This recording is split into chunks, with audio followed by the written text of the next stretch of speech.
Alright, and so we were rocking the duo, I saw that. Focus on defense, but just kind of anything. Tips on double Annie. Okay. Are we running Clyde? Bomber. Okay.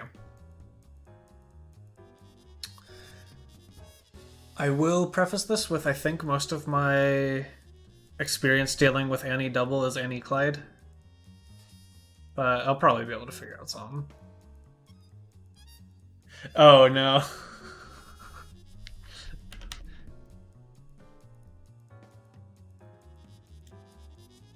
It looks like you accidentally gave me one extra game.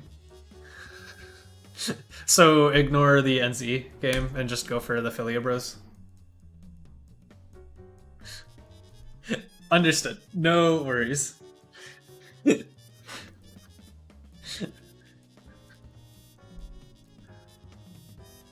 Yep, okay. So skipping that one. If you want to laugh. Oh, why do you pick the stage? But actually, what was the round start? Patient, clicking in space.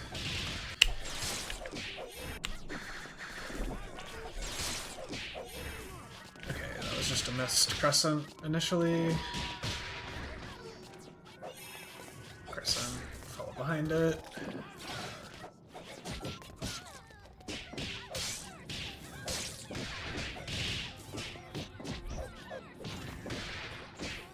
Overextending into the DP. Medium punch. What did we do in that scramble? Was that an air dash? Not even. Just delayed button. Okay.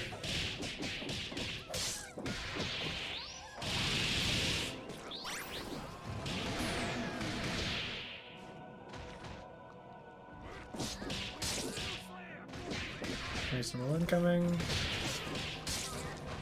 Oh.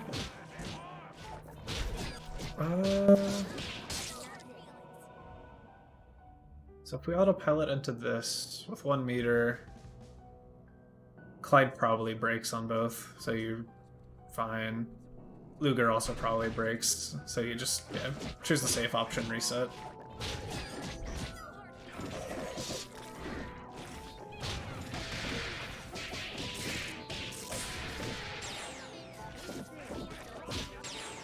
I know it's scary, but when she's doing stuff above your head, especially a beam that stalls her air momentum, you can kind of just do H. Luger and laugh your way to the bank. But game 1, we'll see.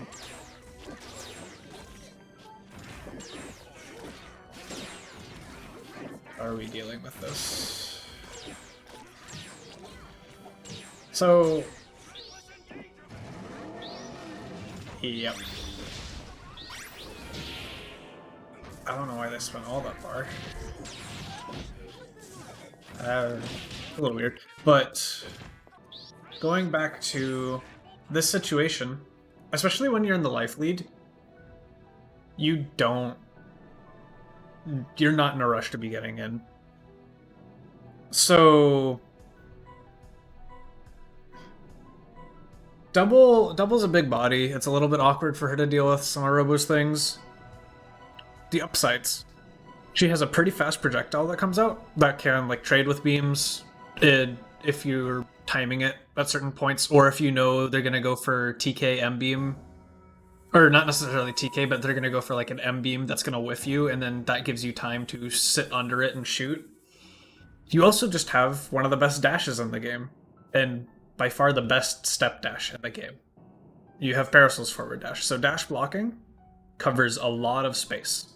It's slow, but it's a very safe way to get in, and it keeps you on the ground to contest a lot of RoboForge garbage. One thing I definitely noticed you doing in this matchup is I see you jumping like preemptively and trying to choke out space that way. It can work, it really depends on how jumpy the Robo is. What we saw happen a little bit was They kind of just ran under you. Yes, dash blocking is legitimately just dashing and holding back. So the fastest way to do it is to do a button dash or a dash macro because it doesn't involve changing or using an actual 6 input, so there's less inputs on the hand that's going to be blocking. But, I mean, manual dashing still lets you dash block. In theory, it's slower, but, I mean, if you get used to it. In general, it's a really good habit to be in this game, period. But it's a very strong tool in this matchup. I love using it as Parasol. Same thing for double. You get really slowed down if they go for consistent TK beams, but those, if they get predictable with that, you have your own ways to deal with it. Bomber might stay under them. Clyde can get you close for like a super punish. And then you can also just super punish them like you did here. Case in point, I went through a ton of random different scenarios. Here, you don't need to be the one forcing this. You can afford to play patiently, especially because you have such a massive life lead. You have about twice as much total HP as they do. Not necessarily twice, but you're able to just sit here and eat a lot of chip and still be in firm control of this game. So committing to an option like this, not great when you can just play it a little bit safer, slowly choke out space, play that sort of game. The tedium that is playing versus Robo. Bomber goes in. Get meshed on.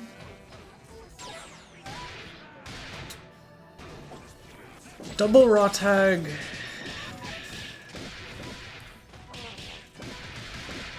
It's a really sketchy reversal tool. I'm not gonna say never do it, because sometimes the unexpected just works, like it did here. This is a frame trap, but it's a very committal frame trap.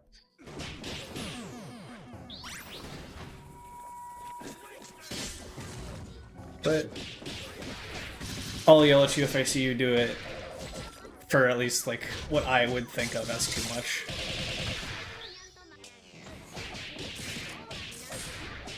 I think keep both in, get overheaded.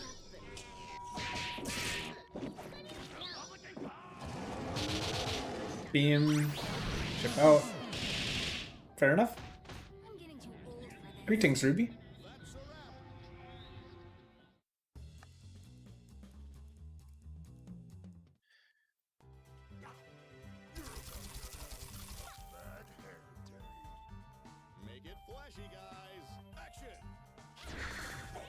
Alright. Safe round start.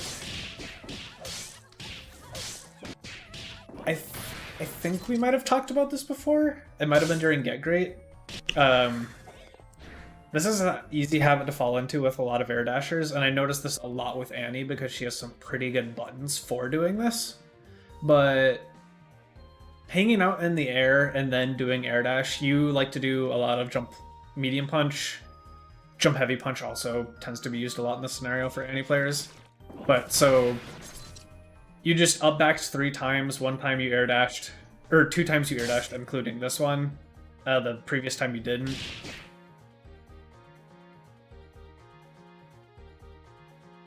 In isolation, it's not necessarily an awful choice. When it is your main habit neutral, they know you're going to up back, so if they can catch you before you leave, you're getting hit low.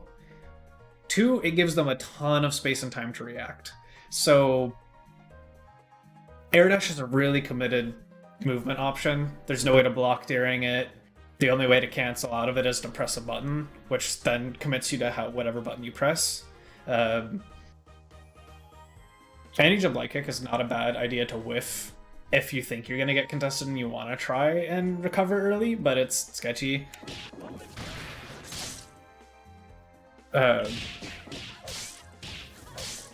Pretty sure I already talked about the reasons why I dissuade you from it. Keep it in mind. Try and think about it, and when you catch yourself doing it, understand that you might not necessarily need to change it for this match, but know it's a habit and know how to adapt for when you play a player like JP who will see you do this and anti-air you consistently.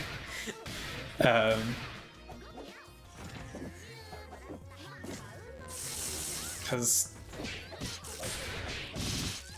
overall, like, jump medium punch and jump heavy punch are great buttons for Annie. They are not infallible. So knowing your other options is good. Also, it just helps you open up people, because if you're in the air like that, they're only blocking overhead. So unless you get the cheeky little side swap jump heavy punch, you're probably really not opening that many people up. This is the second time in 2 games we've also seen the double raw tag.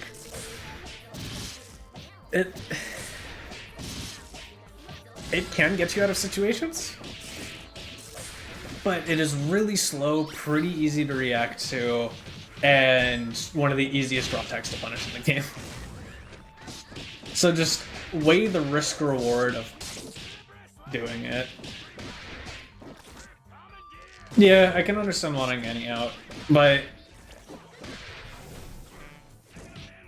it gets to the point where they can get a full combo on your double, basically building the bar they need to then snap and kill your Annie in the single touch afterwards. So you might not really be saving your Annie if you want to bet it all on an incoming. That, or you're just losing your double in 2 touches because it's a free heavy counter hit. So sometimes the better play is to just say, I need to cut my losses and die. There are times when raw tagging is pretty reasonable. Robo, when she's full screen, needs to be ready to immediately dash to punish you. Well, actually, no, not even. This is not true for double, because double's raw tag always puts her right in front of the opponent. It's a really rough character to try and get out if you don't have meter. So it's... the better players you play, the less consistently it will work, and the more consistently you will just straight up lose half a health bar, possibly a full character. And losing half to 2/3 of your double's health for a sliver of Annie's HP, it's not a trade I would take often. Right, we are getting mixed. What did we press? Mashing Helmbreaker. Okay. Oh no! You can let this rock, can't you? Without DHC and just get the happy birthday? Or am I thinking facing the other way?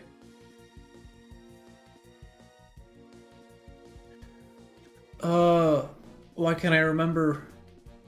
I feel like you should be able to. I could be lying. If not, I think Catheads lets you. And then you don't have the meter to snap, but you still get to dump all the damage into both characters. Yeah, I think you might be right, but I'm pretty sure Catheads gives you the full conversion on both there. You overextend into beat. Kind of unfortunate it didn't actually just get hit there, but it is what it is. They mess up. You get caught low, snap again, yep. Get the Annie in there. Helmbreaker again. Overhead.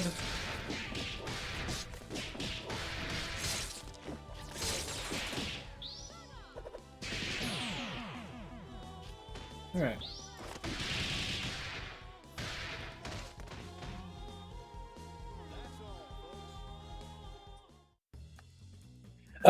Stinger. For, Annie, not Bayo on Herbie.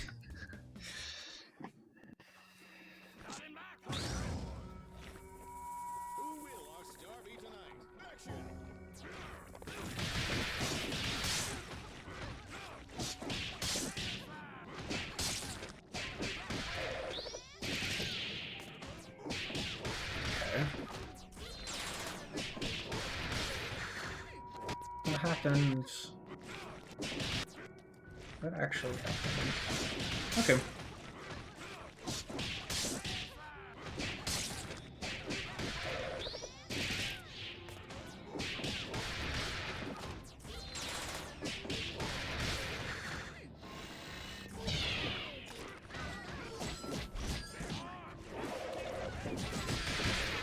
A very, very important thing to know is fast falling is double. It's strong just for pressure and offense because you mix up timings, you mess up people's push blocks, you all of a sudden get to just do a low a lot quicker than people expect. Press jump heavy kick here. Jump heavy kick here, fast falls lets you recover. That is your only chance in hell of not getting caught by the speed extend. You might still get trip guarded, but yeah.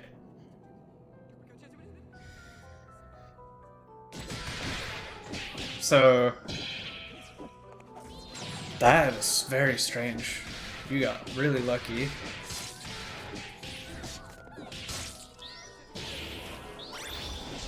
Munch.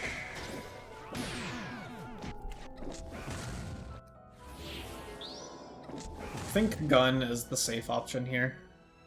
I don't know if you're greeting for Indizzy or not. Also here, instead of doing this, I would have done L-Bomber. L-Bomber would have guaranteed chip if they were blocking. If you did it meaty, there's no way for them to deal with it. And they have no way to DHC to something that ends up beating L-Bomber. That is probably the option you want to be pressing here. And then, if you want to avoid the situation in general, gun here, H-Luger.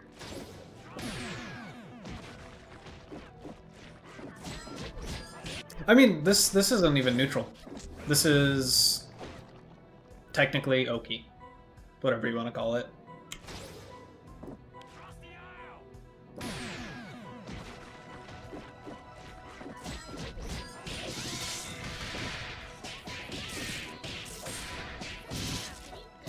Okay. Got caught cross up.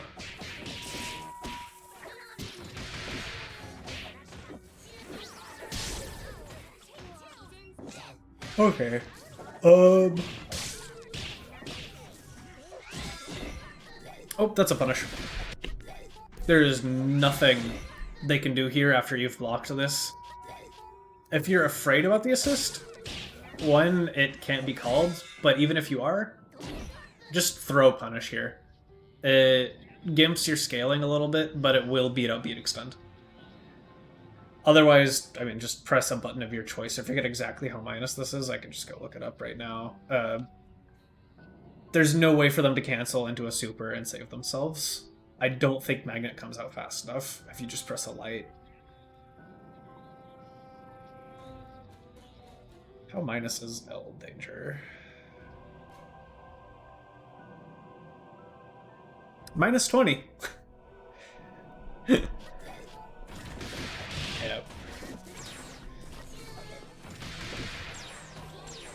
Oh, if you don't know what's minus on Robo, also know a very important thing to know versus Robo. Even on hit, her beams are minus. If you are close enough, it is not her turn if she beams you.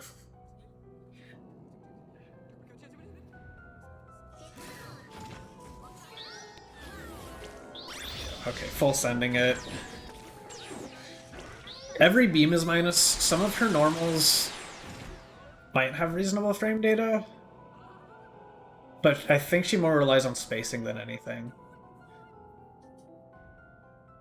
Oh, no, I mean, her 2 medium kick is minus 16 on block. That's the thing she's going to be pressing. Like, almost everything you'll see them pressing in neutral, besides maybe 2 LP or 2 MP, are plus on block. 5 light kick is, but I've never seen a Robo use that in my life. She might use jab. And jab is first hit plus 2, second hit neutral. And it's 6 frames, so yeah, I mean, you can just do with that information what you will. She usually does not want to be on you in the first place.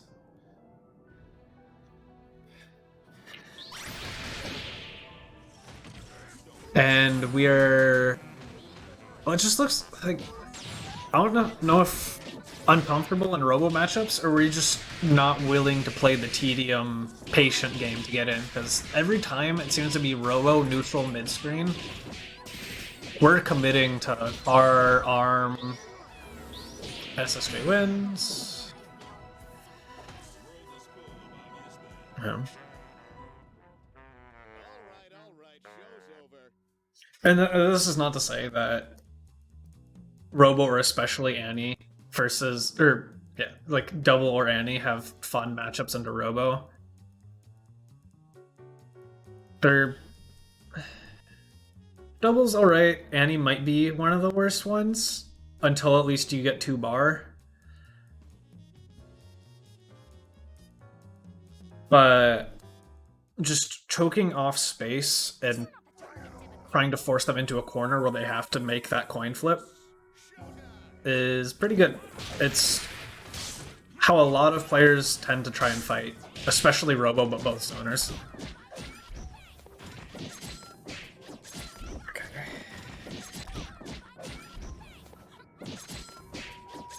Didn't overextend into beat extend that time.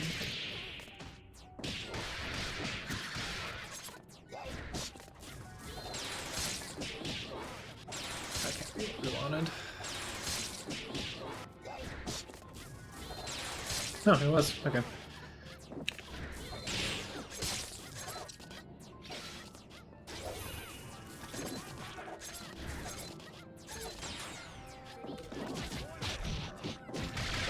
Overextending into beat extend.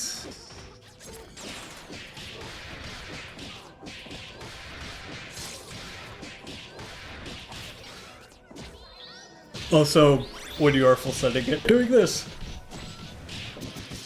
Cat heads is a glorious tool.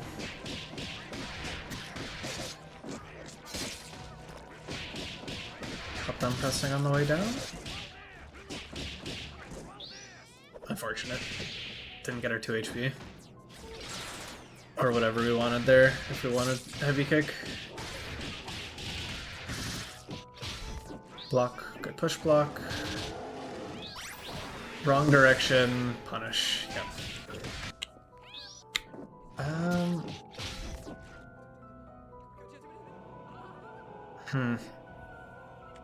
Like,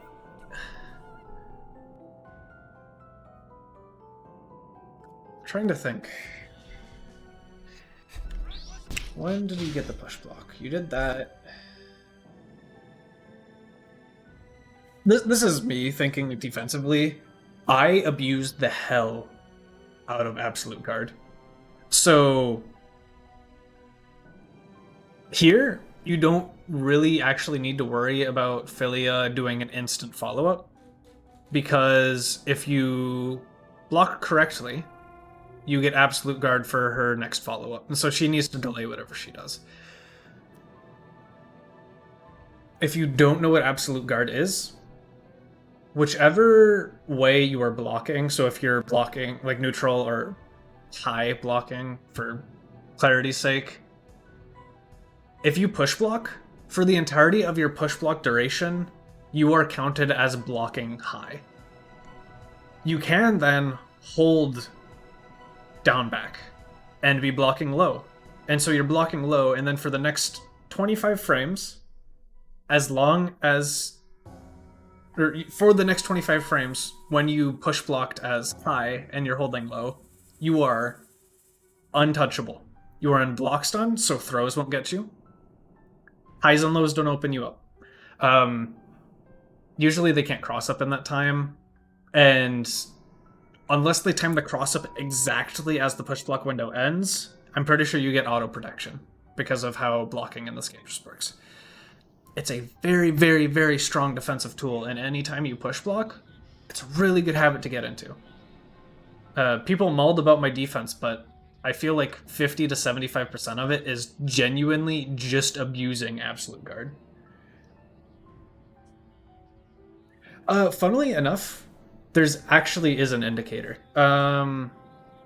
It only happens if you're forced to block again, but if you are forced to block in Absolute Guard, instead of getting the normal like circle with a cross through it, there will be a purple shield instead, and that is how you know you Absolute Guarded properly. This also happens when you get unblockable protection. So if someone times a high and a low too close to each other, you'll see the same symbol. But if you see that symbol on your block, you absolute guard it properly. It's a very, very strong defensive. And then the other part to this is you got the Philia off of you.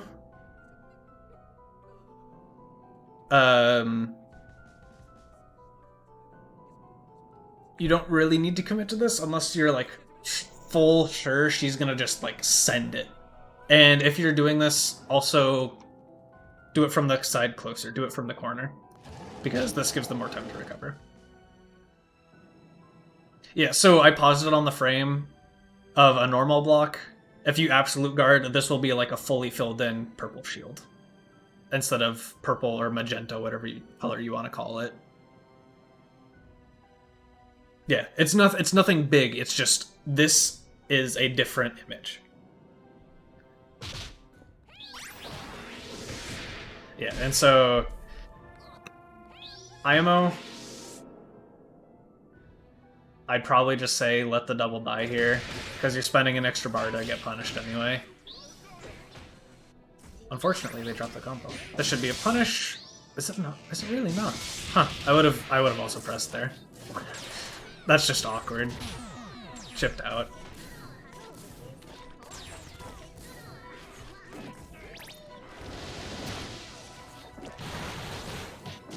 Being in the air to deal with the missiles, right idea.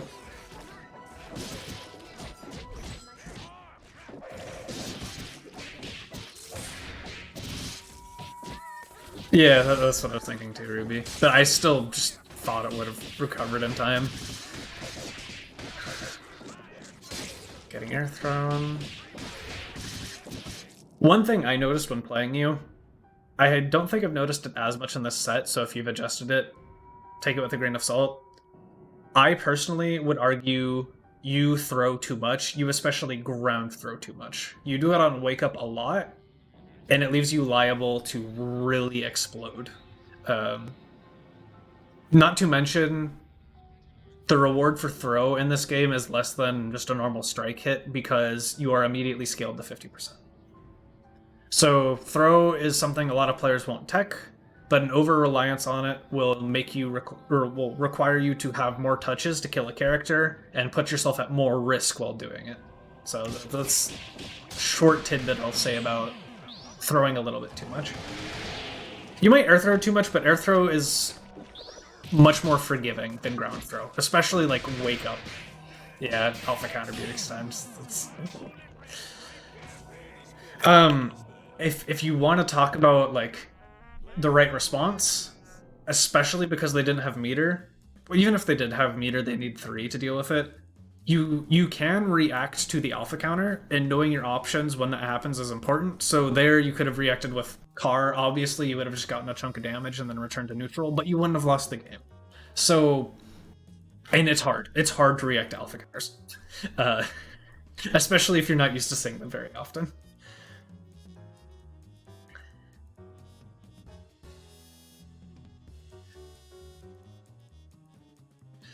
But yeah, it was definitely when we met in Mixmasters.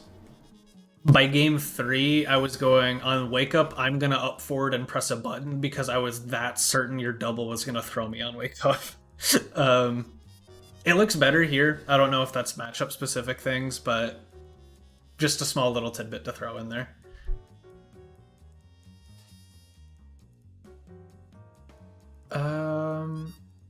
On that note, I think that was the final game, right? Yeah. So your blocks, I didn't see any like major issues. I think your problem on defense is overcommitting, or at least committing at the wrong times. So I personally am a very patient player, but I still know I need to be pressing. The like song and dance of offense versus defense in this game is how both players end up playing around their push blocks. And there are a lot of layers to it, so I will not be able to address anything, like everything at all. But layer 1 is obviously just getting the first block.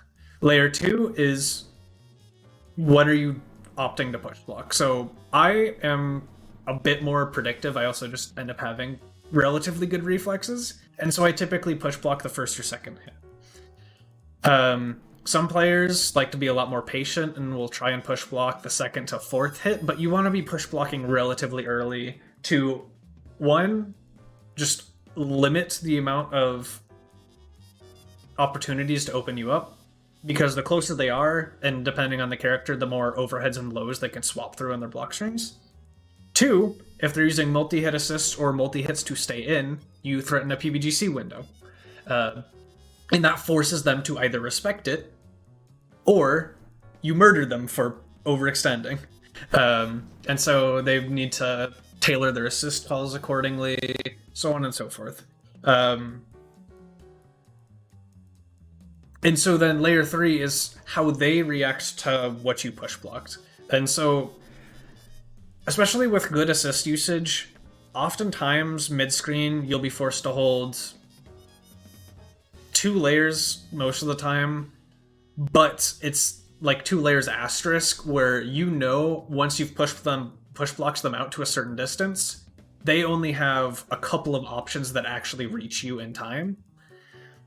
And so, you know, so like for playing versus Ruby, Beowulf overheads end up actually going further than those. So after the first push block, one, I'm absolute guarding because I'm still in block stun, so I abuse that just in case an assist keeps them close. I then know to default block overhead because the hop dash is the only thing that can hit me. If I block that, I've probably blocked the assist that forced me to hold that in the first place, and I push block him out, then we're really close to resetting to neutral, and as long as he doesn't commit to anything like egregious, we're basically at neutral. And so it's kind of like I've held a couple things, and if I know he's going to start committing to things, that's when I tailor my plan. So jab is a really strong tool. Your characters don't have the greatest jabs, unfortunately.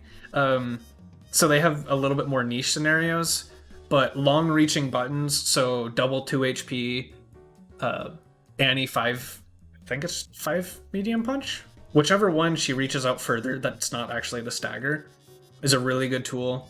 Those can check certain approaches. Annie, if you expect them to IAD at you, you have 2 LP that you can kind of just press, so that's why you see some Annies just like mashing 2 LP after push block, because they're like, you're just gonna come in and I'm gonna close down this space.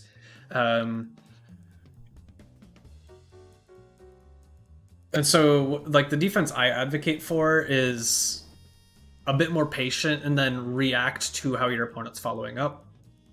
Obviously some things aren't going to end up being reactable, and so you then choose whether to play it safe or try and be predictive and understand how their pressure flows and what option you have that is most likely to beat the option you expect them to, like the couple options you expect them to choose.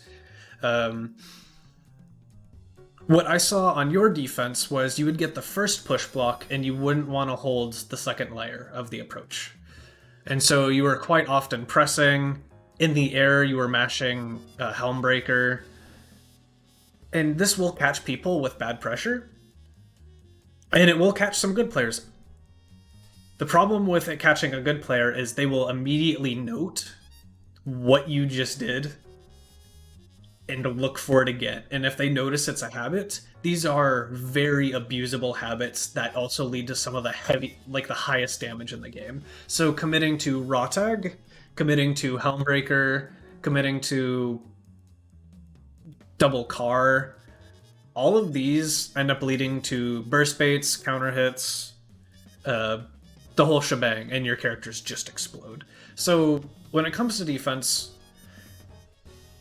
know you're playing with fire, but understand there's not really a better option. If you're forced to block, you kind of need to be patient. You can still throw in some psychopath options, especially if it's your Annie point, because you have a DHC into cat heads.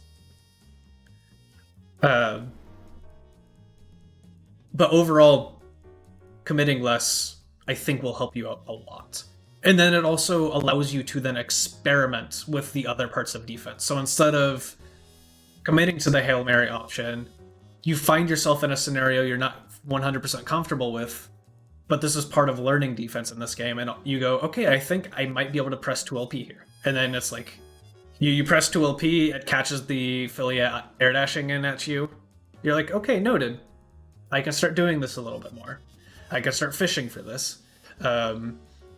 If it doesn't work and you get counter hit, you go, okay, this is not a scenario or a setup where this ends up actually working. This pressure string, I know doing this does not work here. I need to look for something else, or resign myself to the fact that it needs to be held if I don't want to commit further. That sort of whole shebang. And then obviously there's the cycle of they adapt to what you're adapting to, and then you kind of learn the cyclical nature of fighting games, and especially how like SG kind of rotates through pressure. And then it becomes mind games. And that's where you get into the I know that you know that I know, the yada yada yada. Another thing I saw was you, and this is moving on from the defense point, I think that's my biggest thing just for defense. On offense, you would overextend into beat extend. And I know it's really awkward, and sometimes you expect it to get hit before it gets invulnerability, but it's a really sketchy thing to bank on because, as you saw, sometimes the beat extend just comes out.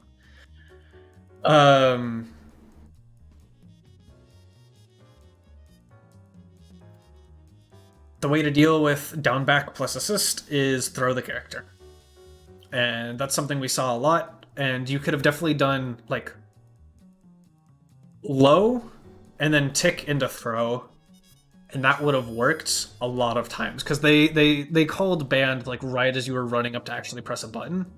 You can also opt to try and chicken block it, and especially with either of your assists, I would also suggest thinking about if you notice someone's relying heavily on a DP assist for defense, hold your assists in neutral if you feel comfortable playing the, in theory, solo v solo matchup. Wait for them to initiate the assist calls and then use yours to counter call. Bomber and Destruction Pillar are both pretty good at DPing. Also, yeah, if you are comfortable spending the meter, Ruby is right. Sometimes getting rid of the crutch, just pulling it in, is a very, very good idea. Definitely do this to some players. Also, just messing with people's team order sometimes really messes people up. What do you mean, what if they block? What are you asking, what if they block? If they block the low?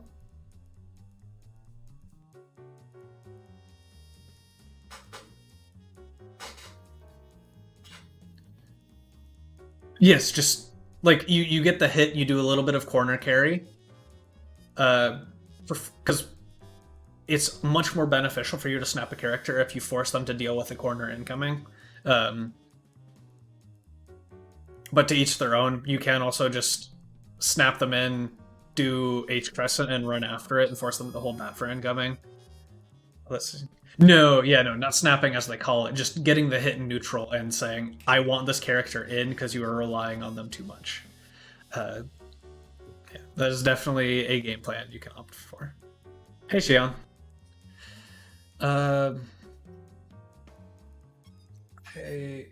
I talked a little bit about the hanging in the air dash thing. You've already gotten that lecture once from me. I think you get the gist of that. To answer your question about Annie versus Double Point, I think both would argue they're better mids. Obviously, you're running duo. I'm pretty sure both are solid points, and it kind of just comes down to personal preference.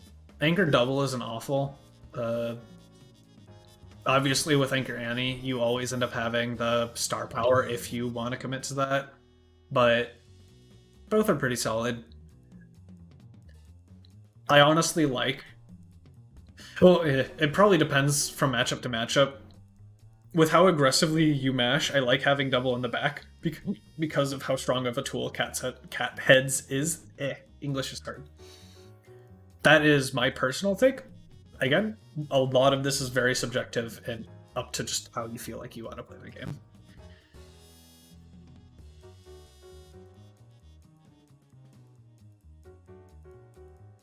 But I think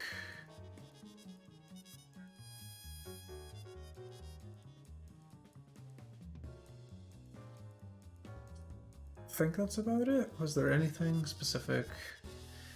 I didn't notice anything in particular for Double Annie. I'm not very familiar with playing those characters. I'm familiar with playing against them. I would recommend reaching out to Zolly. Zolly plays both. Itosha only plays Annie. Juice is a pretty solid double. There's a lot of people hanging around. Zolly's the only one off the top of my head that plays both. And a lot of people in Get Great are just willing to talk about their characters.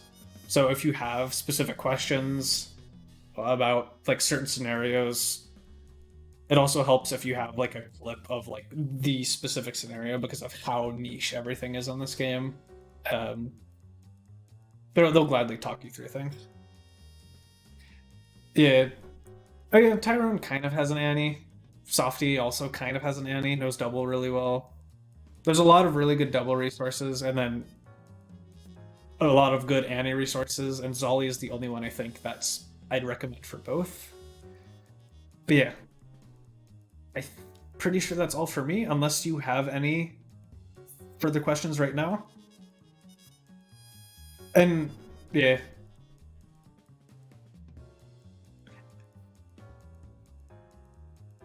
Yeah.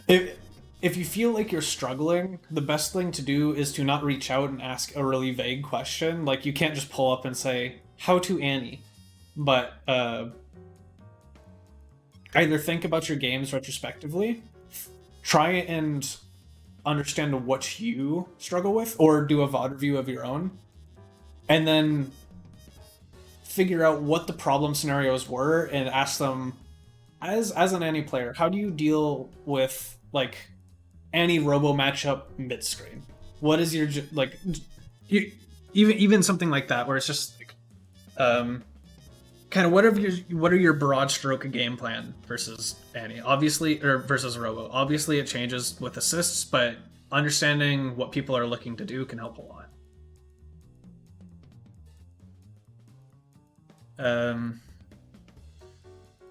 And another thing you can try and do is, as you're playing, just have either a notepad up on your computer or just paper and pen in front of you and write down what you think you're struggling with.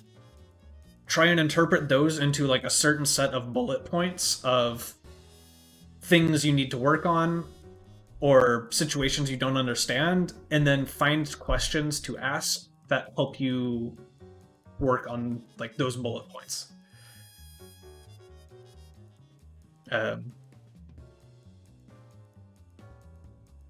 The more specific you can be, the better, because vague questions about this game sometimes don't have good answers. Yeah.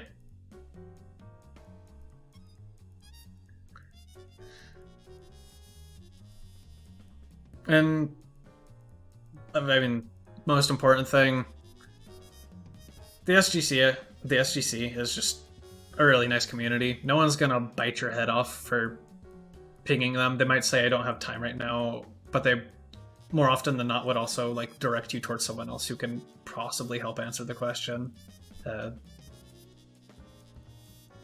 It's a pretty chill community. Lots of very nice individuals, especially at least in Get Great.